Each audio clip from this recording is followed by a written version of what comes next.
In the county archives of Rowan's Bend, a single photograph remains sealed inside a brittle envelope, dated 1927, stamped Harlow Lineage, Medical. The image is grainy, overexposed, and unsettling in a way that makes your skin tighten before your mind understands why. 3 infants, wrapped in muslin, lie side by side. Their faces are smooth, featureless, as if someone erased them before they ever had a chance to exist.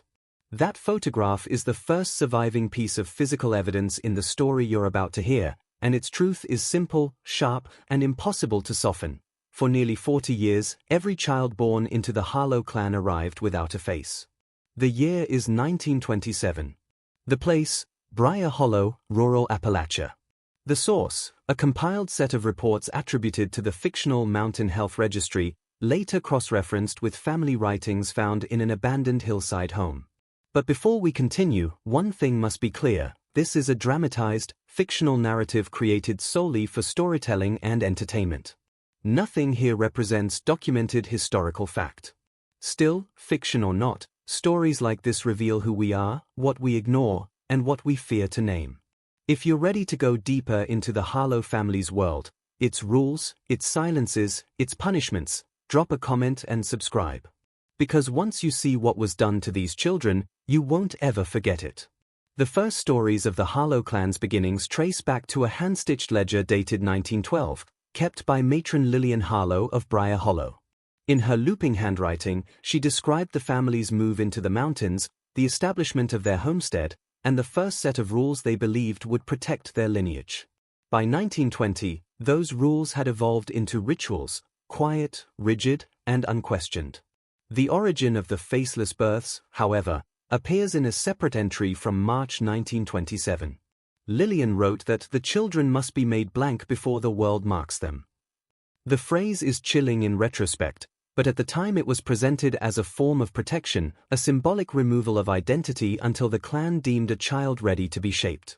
No one outside the family understood what that meant.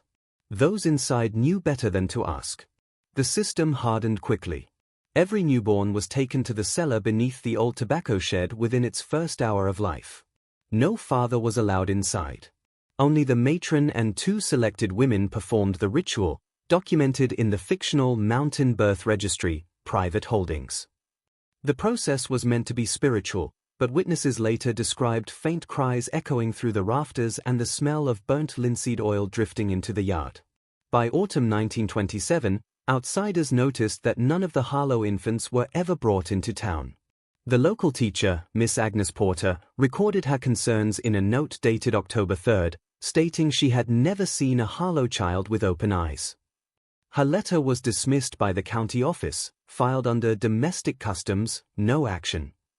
Rumors spread through Briar Hollow that the Harlows carried a secret infirmity, and the clan responded by tightening their boundaries: fewer visits to markets, no church attendance, and patrols along the property line. No outsider witnessed the newborn rites. Because the rituals Lillian created, meant to preserve the family, began instead to consume it. Somewhere between tradition and control, something twisted.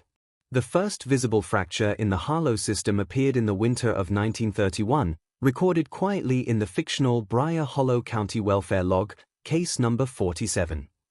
A midwife named Ruth Ann Keller filed a brief notation after being called to the outskirts of the hollow for what she believed was a routine birth. When she arrived, she was turned away at the door by matron Lillian herself. The entry reads only, "Child already processed. Assistance denied." But Keller added a private line, barely legible: something wasn't right. The silence was wrong. Deterioration didn't come with a sudden collapse. It arrived slowly, date by date, choice by choice, until no one could say when concern had shifted into resignation. In 1932, the Briar Hollow School Board noted that no Harlow child had ever enrolled despite legal attendance requirements. The board held a vote on June 14 to issue a formal inquiry. The motion failed 3-2 after the local preacher, Reverend Calvin Dobbs, stated, "We do not pry into family ways up the mountain." Complicity won because challenging the clan felt harder than ignoring them. By 1933, the townsfolk had grown used to the strange patterns. The Harlow women walked to market only at dawn. They kept cloth tightly wrapped around the infants they carried. If the wrapping slipped, just for a moment, people looked away, pretending they hadn't noticed the smoothness where features should be. 3 merchants documented these sightings in the fictional Mountain Trade Ledger, restricted notes, each describing the same detail: no eyes, no mouth, no shape at all. Good people saw it. Good people stayed silent. Even county institutions folded. Sheriff Wardell Thomas admitted in a 1934 internal memo that he had received 7 anonymous complaints about the Harlow property but lacked the jurisdiction to intervene. It was easier to believe the clan simply held to old traditions than to confront what might be happening behind their locked gates.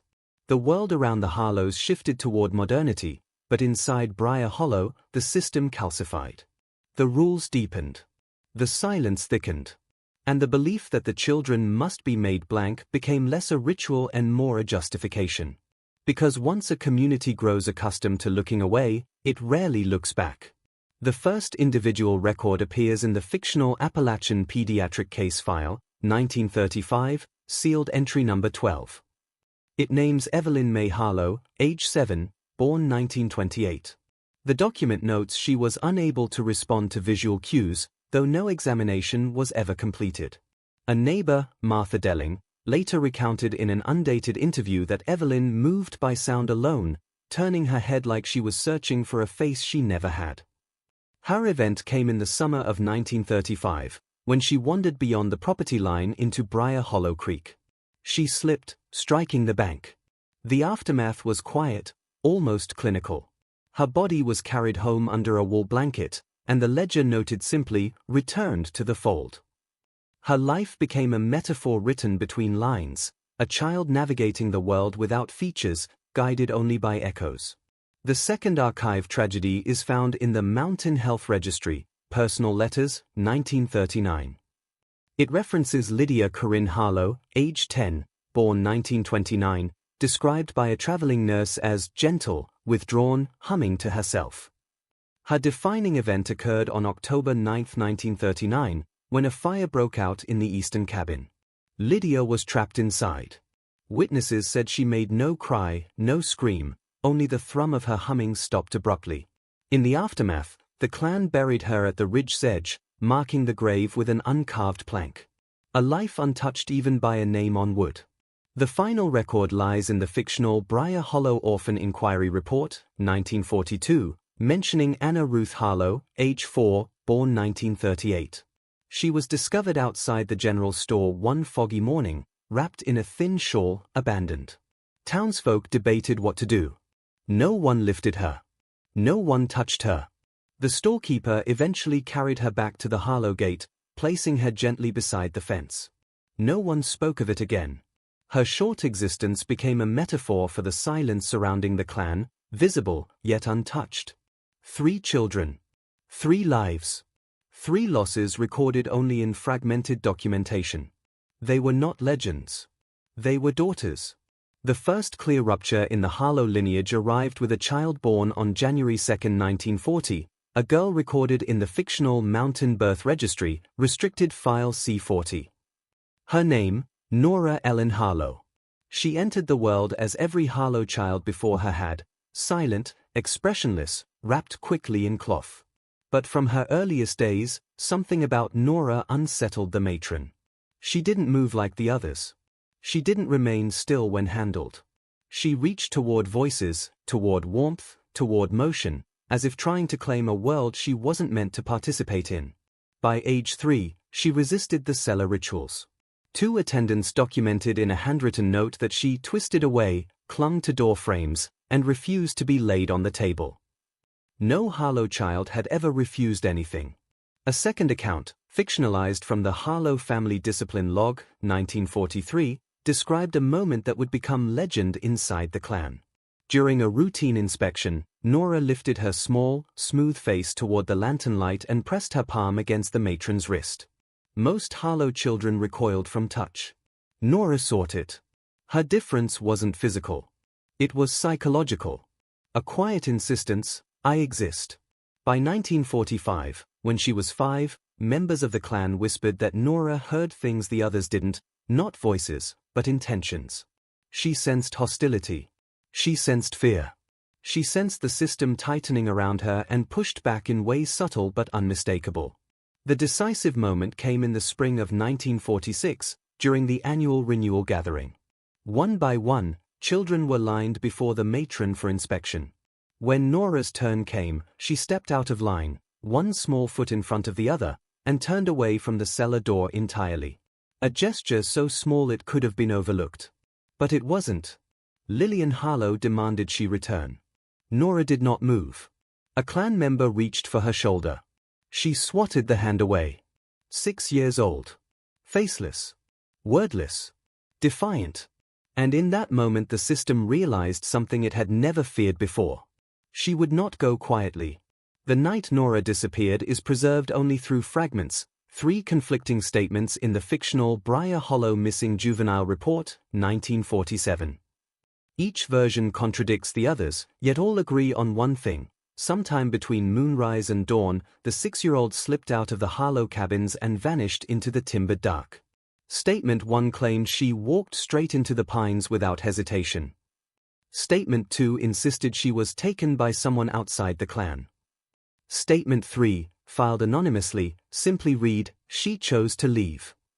Search parties formed reluctantly, more for appearance than hope. Lanterns flickered through brush. Hounds refused to track. Clan members combed the creek beds with attention that felt less like worry and more like dread. The matron ordered silence. "If she returns," Lillian said, "she returns." Weeks passed. Then months. The system reorganized itself around the absence of the one child who would not submit. Some whispered relief. Others whispered fear. A missing child was one thing, but a missing Harlow child who had resisted the rules was something else entirely. Then, on the evening of September 14, 1948, Nora walked back into Briar Hollow. She arrived barefoot, clothed in a torn muslin dress, carrying nothing. But she was different, her posture straight, her steps certain, her head angled as though she were listening to something no one else could hear. 2 elders froze where they stood. A younger cousin ran. Even the matron's breath stilled. Nora stopped at the gate. She raised her hand. She tapped twice on the wooden post, deliberate, rhythmic, calm. Lillian stepped forward first. "You were supposed to stay within the fold," the matron said, her voice steady. Nora tilted her smooth face toward her. Then, in the softest movement, she reached up, one finger touching the matron's sleeve. A gesture both intimate and accusatory. Lillian flinched. The return fractured something deeper than Nora's disappearance ever had. The clan had built its system on control. But control meant nothing when the child they tried hardest to contain had walked away, and returned on her own terms. The confrontation had only begun, and in the weeks following Nora's return, the Harlow clan shifted from rigid order to quiet fracture. Internal notes from the fictional Harlow Council proceedings, Autumn Ledger, 1948, describe a series of emergency meetings held inside the tobacco shed, where elders debated what Nora's reappearance meant. The phrase uncontainable influence appears 9 times. Another repeated line, "If she stays, the structure breaks." The matron, Lillian Harlow, once unshakable, began showing signs of doubt recorded discreetly by her second-in-command, Alma Wicks. In one entry dated October 3, 1948, Alma wrote, "The girl stands differently now. She listens differently. She is not afraid of us." Fear, not tradition, became the council's guiding principle. By late October, a decision was reached. Nora would be sent away for the safety of the lineage. No explanation. No ritual. No farewell. Simply removal. But when 2 attendants arrived at dawn to escort her to the ridge path, Nora stepped back, palms lifted, not pleading, not resisting, just acknowledging. Then she lowered her hands and walked ahead of them without a sound. She didn't turn once. Her exile was recorded in a terse line, placed beyond family boundaries. No one noted where she was taken. No one admitted who walked her to the edge of Harlow territory. She disappeared into the pines, not as a lost child, but as a presence the clan could no longer shape. And the aftermath came quickly. 3 months later, a cabin on the western slope collapsed during a winter freeze, its beams discovered to be rotten, unnoticed for years. In early 1949, 2 infants were born with complications the clan could no longer conceal. When the county inspector visited unexpectedly in March, the Harlow women hid them in the cellar, but one child's faint cry rose through the floorboards. The inspector paused, wrote nothing, and left. Silence, once protective, had become brittle. Without Nora, the clan expected equilibrium to return. Instead, fractures deepened. Arguments erupted. Doubt spread. Rituals faltered. Elders resigned. The system that had governed 4 decades began to collapse from within, not because Nora defied it, but because her absence revealed how hollow it had always been. Her exile wasn't an ending. It was the beginning of the end. Nora's life after leaving Briar Hollow is recorded in fragments of the fictional Appalachian resettlement records, 1950 to 1960. She emerged in the small town of Fairview, several valleys east, under the care of a kindly widower named Thomas Calloway. There, she was given a name she could use freely, Nora Ellen Calloway, her smooth features shielded from the world by a carefully wrapped scarf until she learned to navigate her reflection alone. She built a quiet life, working as a seamstress and occasionally helping children in the community. In an interview with the fictional Fairview Journal, 1958, Oral Histories, she stated, "I could not undo what I was born into.